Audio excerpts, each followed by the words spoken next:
Құрметті оқу ағарту министрі Қани Бектайұлы мырза, мен Атырау облысы Жылой ауданының география пәнінің шебер ұстазы Ыбырай Алтынсарин атындағы медальдің иегері, Қазақстан білім беру ісінің үздігі, Атырау физикалық географиясының авторы Жиенқұлов Есенқұл сізге географияның берілуіндегі бүгінгі таңдағы, оның ішінде Қазақстан географиясының берілуінде кетіп жатқан зор кемшіліктер туралы есіңізге салғым келеді.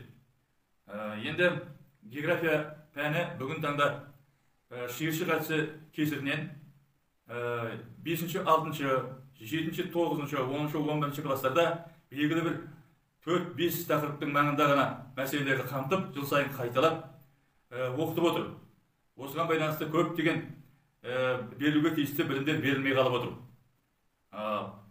Оқушылардың білім сапасына да бұның үлкен әсері бар.